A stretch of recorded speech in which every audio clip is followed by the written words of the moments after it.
मारूफ drama साज खलीलुर रहमान कमर ने अपने मुबैना अगवा और तशद्दुद के वाक़े के बाद मुल्क छोड़ जाने का इंदिया देते हुए कहा है कि उन्होंने कभी भी अपनी जाय पैदाश छोड़ने से मुतल्लिक नहीं सोचा था, ताहम अब वो इस पर संजीदगी से गौर कर रहे हैं। हाल ही में खलीलुर रहमान कमर ने एक इंटरव्यू में अपने अगवा और तशद्दुद समेत दूसरे मामलों पर खुलकर बात की है। ड्रामा साज ने इंकशाफ किया कि अगवाकारों ने उन्हें मारने की कोशिश भी की, लेकिन खुदा ने उन्हें जिंदगी अता की है। उन्होंने बताया कि अगवाकारों ने उन्हें 7 घंटे तक यरगमाल बनाए रखा था। उन्हें मुतादिद बार कलमा पढ़ाकर गोलियां भी मारी गईं। खलीलुर रहमान कमर के मुताबिक एक बार उन्हें कलमा पढ़वाकर उन्हें गोली मारी गई, जो कि उनके पांव के करीब आकर गिरी, लेकिन उन्हें नहीं लगी और गोली चलाने वाले ने अपनी मर्जी से दुरुस्त अंदाज में उन्हें निशाना नहीं बनाया।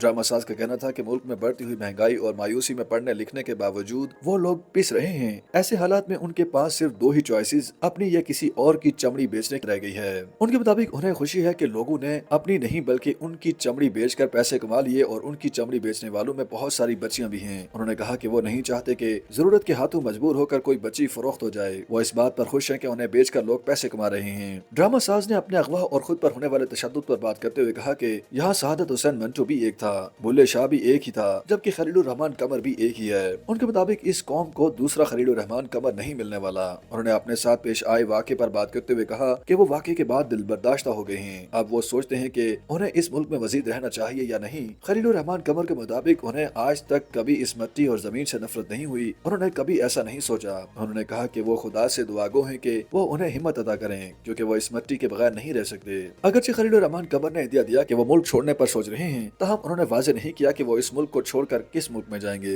एक सवाल के जवाब में ड्रामा साज खलीलुर रहमान कमर ने कहा कि वो बरज़क वेब सीरीज के मामले पर मारिया बी के साथ खड़े हैं। वो अच्छी, हक और सच बोलने वाली खातून हैं। वो अपने समाज और माशरती इक़दार को बचाने की जंग लड़ रही हैं। खलील ने इंटरव्यू में इस बात का भी इंकशाफ किया कि शोबिस और फैशन इंडस्ट्री में हमजिन्स परस्ती की जानिब राग़िब लोग मौजूद हैं, ताहम वो कितनी तादाद में हैं वो इससे मुतालिक नहीं जानते। ड्रामा साज का कहना था कि बरज़क जैसी वेब सीरीज और ड्रामे एजेंडे के तहत बनाए जाते हैं और ऐसे ड्रामे बनाने वाले अलाकार बनने वाले अदाकार, हिदायतकार और लिखारी काबिल मज़म्मत हैं। उनके मुताबिक हमजिन्स परस्ती जैसे मौज़ूआत पर ड्रामे, फिल्में और वेब सीरीज बनाकर मज़कूरा कभी अमल को समाज में काबिल कबूल बनाने की कोशिशें की जा रही हैं। खलीलुर रहमान कमर का कहना था कि उन्होंने बरज़क नहीं देखी, लेकिन उसकी कहानी और उसमें हमजिन्स परस्ती दिखाए जाने से मालूम होता है कि ऐसी सीरीज एजेंडे के तहत बनाई जाती हैं। एक और सवाल के जवाब में खलीलुर रहमान कमर ने इंकशाफ किया कि शोबिस और फैशन इंडस्ट्री में भी हमजिन्स परस्त मौजूद हैं। YouTube पर गूगली न्यूज देखने के लिए youtube.com की सर्च बार में गूगली न्यूज टीवी टाइप करें। गूगली न्यूज के पेज पर सुर्ख रंग के सब्सक्रिप्शन वाले बटन पर क्लिक करना ना भूलिए।